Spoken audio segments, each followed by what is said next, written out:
The phone rang at exactly 11:47 p.m. on that freezing January night, cutting through the complete silence of my small apartment. My sister's voice was barely recognizable through her desperate sobs, each word punctuated by the howling winter wind outside. She told me our parents had thrown her out into the blizzard, 6 months pregnant, with absolutely nowhere to go that night. Without any hesitation whatsoever, I grabbed my keys and rushed into the storm, my heart pounding with fear and righteous anger. When I arrived at our childhood home, the porch light was completely off, and fresh snow had covered all of her footprints. My parents refused to answer the door despite my frantic knocking, leaving me to search the entire neighborhood frantically. I found her huddled behind the old Lutheran church downtown, shivering in a thin coat that barely covered her pregnant belly. As I helped her into my warm car, she whispered something that made my blood run cold about what had really happened tonight. The drive back to my apartment was silent except for her quiet crying and the constant scraping of my windshield wipers. My one-bedroom apartment suddenly felt impossibly small as I made up the couch with my very best blankets and soft pillows. She sat at my kitchen table warming her hands around a mug of hot chocolate, avoiding all eye contact with me completely now. When I asked about the baby's father, she gave me 3 completely different names in the span of just 10 confusing minutes. Something about her entire story didn't add up properly, but I pushed my doubts aside to focus on getting her fed and warm. The next morning brought 6 inches of fresh snow and a voicemail from my principal about my unexpected absence from school. I called in sick again, unable to leave my sister alone in such a fragile emotional state after last night's traumatic events. She spent most of the day sleeping peacefully, curled up on my couch like during childhood thunderstorms many years ago. Every time I tried to discuss what happened with our parents, she would change the subject or start crying uncontrollably again. By evening, I realized this living arrangement would last much longer than either of us had originally anticipated or planned. The following weeks brought a routine of doctor appointments and careful monitoring of her high-risk pregnancy complications. I found myself lying to my principal about family emergencies, watching my sick days disappear faster than snow. In springtime, my sister spent hours scrolling through her phone, making hushed calls that she claimed were to potential employers in the area. When I offered to help her find work or apply for assistance programs, she became defensive and changed the subject immediately. The tension in my small apartment grew thicker each day, like the ice forming on my windows during those bitter nights. She would wake up screaming from nightmares about being trapped in snowdrifts, leaving both of us exhausted and on edge. I started questioning everything she told me, noticing how her stories changed slightly with each telling over time. The financial strain of supporting 2 people on my teacher's salary was beginning to show in my empty refrigerator. Deep down, I knew there was more to this situation than she was willing to admit to me or herself. My sister's appetite disappeared completely, and she began losing weight despite being in her 3rd trimester of pregnancy. The doctor expressed serious concerns about her stress levels and recommended immediate bed rest for the baby's safety. She agreed reluctantly, but spent most of her time staring out the window with a haunted expression I'd never seen before. When I brought up the possibility of reconciling with our parents, she became hysterical and begged me never to contact them. Her fear seemed disproportionate to a simple family disagreement about unplanned pregnancy, raising more questions in my mind. I began to wonder if there were deeper issues at play that she hadn't shared with me during those long nights. The community health nurse who visited weekly pulled me aside to express concerns about signs of emotional trauma she observed. My sister's hands shook constantly now, and she jumped at every unexpected sound from the hallway or street outside. I realized I was caring for someone who was running from something much more serious than parental disappointment or shame. 2 weeks into February, a complete stranger, appeared at my door claiming to be the father of my sister's unborn baby child. He was much older than expected, wearing an expensive business suit and a wedding ring that caught the light quite ominously. My sister's face went completely pale when she saw him, and she immediately retreated to my bedroom without saying a single word. Through the thin walls, I could hear their heated conversation about workplace policies and inappropriate professional relationships. After he left abruptly, she finally admitted the complete truth about her former internship at a prestigious downtown marketing firm. The affair had lasted 6 months before his wife discovered inappropriate text messages on his phone during Christmas dinner time. She'd been fired immediately and blacklisted from other positions in the industry due to his powerful connections and influence there. The shame and fear of community judgment had kept her from telling our parents the complete truth about everything that happened. Her tears that night were different somehow, filled with genuine regret rather than the righteous anger I had expected to see. The man returned 3 more times that week, each visit leaving my sister more agitated and withdrawn than before. He spoke in legal terms about custody arrangements and financial responsibilities, treating her pregnancy like a business transaction. I watched my sister shrink into herself with each conversation, becoming a shadow of the confident woman I'd known growing up. His threats about ruining her reputation further if she caused problems for his marriage echoed through our thin walls. When I confronted him about his intimidation tactics, he simply smiled and handed me his business card with the law firm's address. The power dynamic between them was clearly unbalanced, with him holding all the cards in this destructive relationship. My sister begged me not to get involved, fearing that any interference would make her situation even worse than it already was. I felt helpless watching this man manipulate and control her through fear while she carried his child inside her body. The weight of her secret felt crushing, and I understood why she couldn't face our parents with this complicated truth. March arrived with an unexpected visit from a bank representative carrying foreclosure papers for our beloved Victorian family home. My parents had been hiding their serious financial struggles for over a year, too proud to ask anyone for any kind of help. Mom's expensive medical treatments had drained their savings, and Dad's construction business was struggling badly in this poor economy. The Victorian house that had sheltered 3 generations of our family would be auctioned off in exactly 60 calendar days. When I confronted them about the situation, they broke down completely and revealed the depth of their true financial desperation. They'd been working 3 jobs between them, barely sleeping at all, trying to save the house that meant absolutely everything. My sister's pregnancy had been the final straw in an already overwhelming situation they simply couldn't handle properly anymore. The community that had once supported us now felt judgmental and cold, whispering behind our backs at Sunday church services. I found myself caught between loyalty to my sister and the growing realization that nothing was as simple as I had expected. The stress of our family's financial crisis began affecting my work performance as I struggled to concentrate on lesson planning. My students noticed my distraction, and parent complaints about my teaching quality started reaching the principal's office regularly. I spent my lunch breaks calling legal aid societies and social services, trying to find resources to help save our family home. The irony wasn't lost on me that I was fighting to save the house my sister had been expelled from just weeks earlier.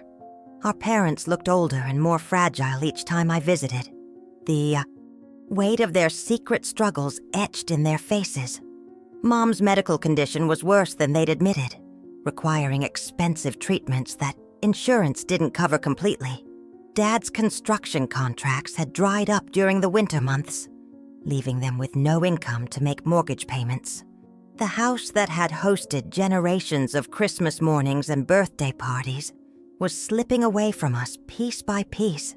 I realized that my sister's expulsion had been about more than just teenage pregnancy and family disappointment after all. April brought serious pregnancy complications that confined my sister to complete bed rest, making me her full-time dedicated caregiver. My principal called me into her office to discuss my increasing absences and steadily declining performance with my young students. The stress of managing everything alone was taking its toll on my health, my job, and my sanity in very measurable ways. I started tutoring neighborhood kids after school to make extra money, using every single professional connection I had carefully built. My sister's mood swings became more intense daily, alternating between grateful tears and inexplicable anger toward everyone around her. She would disappear for hours on my laptop, claiming to research baby care but acting secretive about her online activities. Strange phone calls came at odd hours, causing her to whisper urgently in another room before hanging up quite abruptly. When I asked about these mysterious calls, she would deflect with questions about dinner or upcoming scheduled doctor appointments. The financial pressure was mounting steadily, as my savings dwindled much faster than I had ever imagined would be possible. My sister's online behavior became increasingly erratic, and I noticed she was visiting gambling websites during her supposed research. She claimed the sites were just for entertainment, but I caught her entering credit card information multiple times throughout the day. When I confronted her about using my cards without permission, she broke down and admitted to having a serious gambling problem. The addiction had started during her internship as a way to cope with stress from the inappropriate relationship at work. Small bets on poker games had escalated to high-stakes sports betting that consumed her entire salary, and then some. She owed thousands of dollars to online betting sites and had been using my cards to try to win back her losses. The desperate phone calls were from debt collectors who had somehow tracked her to my apartment address through digital footprints. Her pregnancy complications were partly stress-related, caused by the constant fear of being found by people she owed money to. I realized that my sister's problems ran much deeper than an unplanned pregnancy and workplace harassment combined together. May brought the devastating news that I'd feared for weeks, delivered in the principal's sterile office that cold spring morning. My teaching job was terminated due to performance issues and excessive absences that couldn't be overlooked any longer by administration. 28 years old and suddenly unemployed, I felt like my entire professional identity had been stripped away completely overnight. The teaching career I'd worked so hard to build was completely over, and I had absolutely no backup plan ready for this situation. I spent that evening crying in my car outside the school, where I'd taught happily for 5 wonderful and fulfilling years. My sister tried to comfort me genuinely, but I could see the guilt clearly written in her eyes about her role in everything. The next day, I swallowed my pride completely and applied for temporary work through an employment agency located downtown. Data entry and telemarketing became my new reality, a far cry from shaping young minds in the classroom on a daily basis. Every morning felt like a complete betrayal of the dreams I'd carefully nurtured since my college graduation day years ago. The temporary work barely covered our basic expenses, and I found myself falling behind on rent and utility payments. My sister's medical bills from the high-risk pregnancy were piling up faster than I could process the insurance paperwork. She was too sick to work and too proud to apply for government assistance, leaving me as the sole provider for both of us. The debt collectors had found my phone number and were calling at all hours, demanding payment for her gambling debts.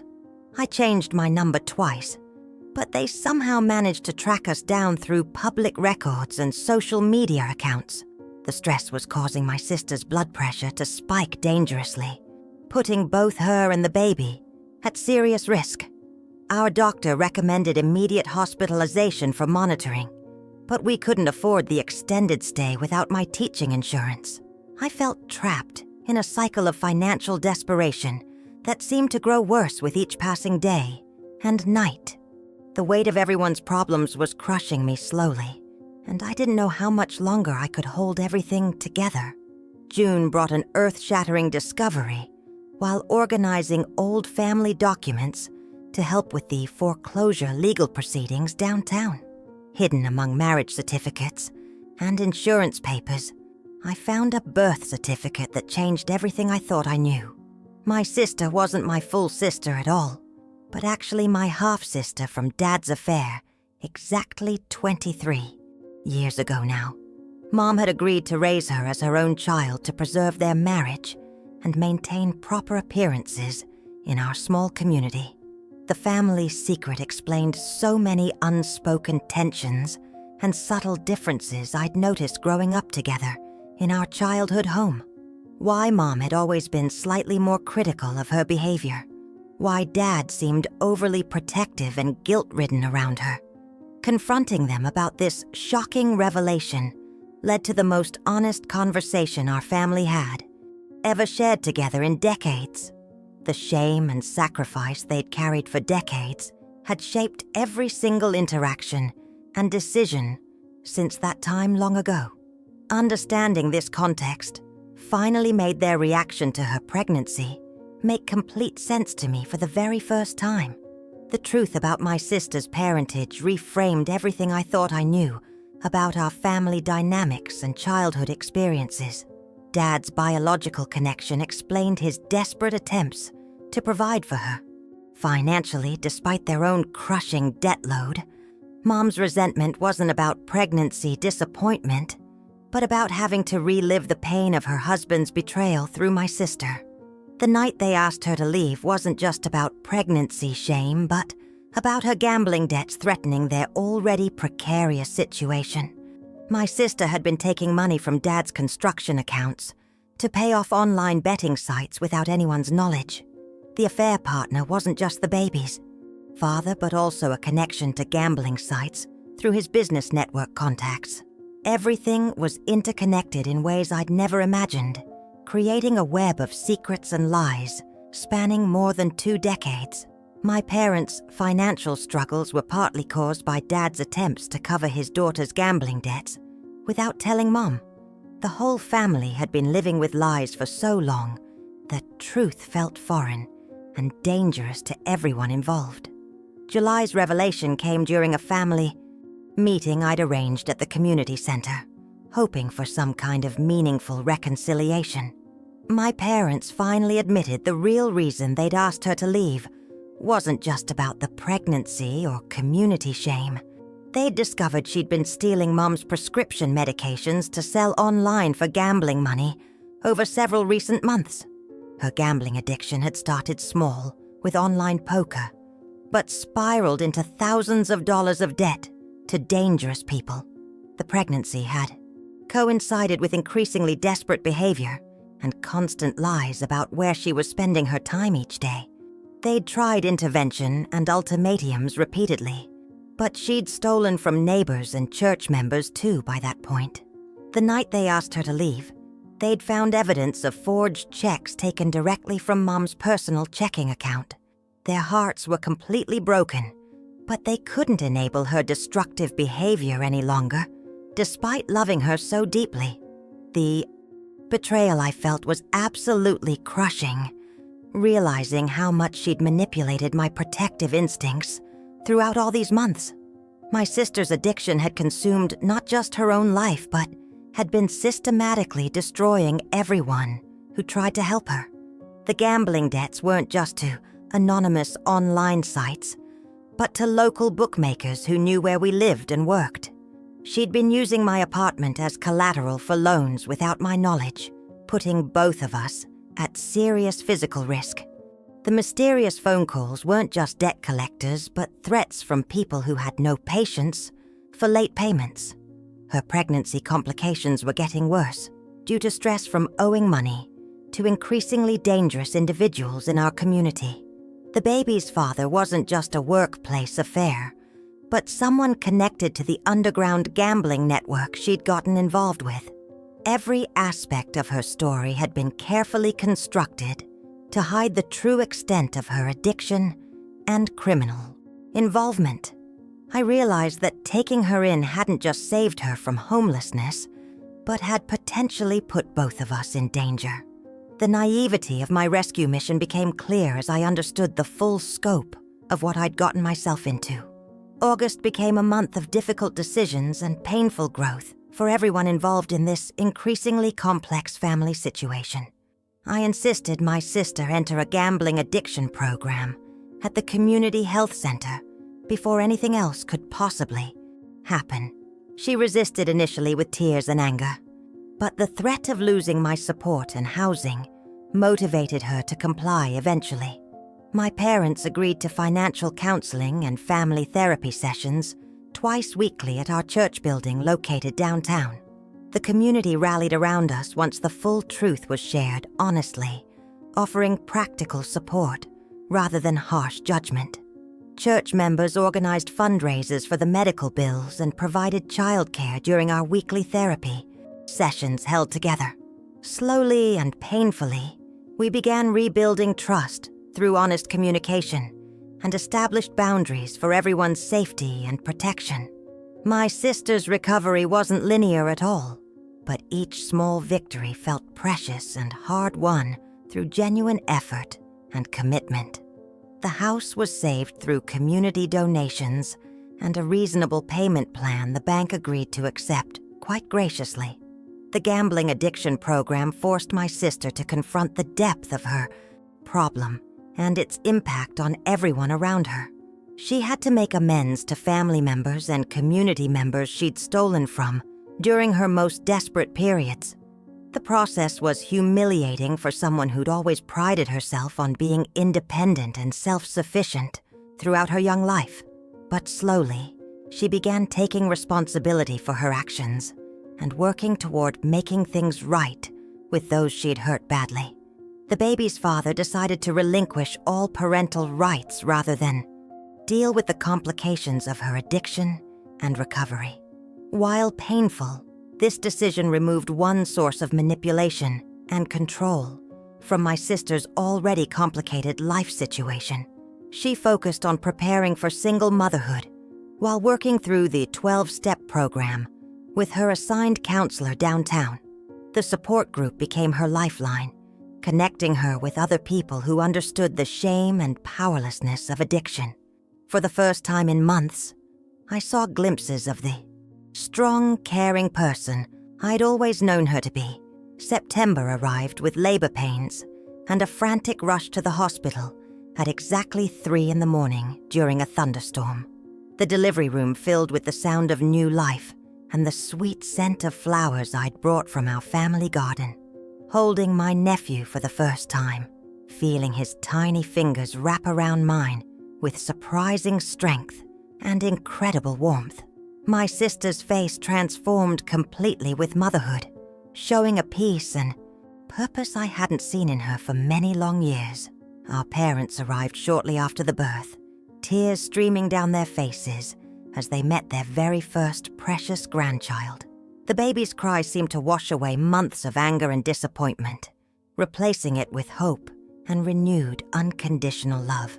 In that moment, surrounded by beeping monitors and soft lighting, our family began healing truly for the very first time. The road ahead would still be challenging and uncertain, but we faced it together rather than apart and divided now. My career path had changed forever, leading me toward family counseling and social work instead of traditional classroom teaching. Thanksgiving dinner was held in the saved Victorian house, autumn light streaming through the old windows quite beautifully. The table was set for 6 people now, including the high chair we'd borrowed from the church nursery just last week. My sister had been completely sober for 4 months and was working part-time at a local nonprofit organization located downtown. My parents had learned to ask for help and accept support from their community without shame or excessive stubborn pride. I'd started graduate school in social work, using my experience to help other families facing similar crisis situations daily. The sacrifices had been enormous and painful, but they'd led to stronger relationships and a clearer sense of life purpose. looking around the table at faces weathered by struggle, but softened by forgiveness. I felt genuinely grateful for everything, somehow. We said grace together, acknowledging both our blessings and the long, difficult journey that had brought us to this moment.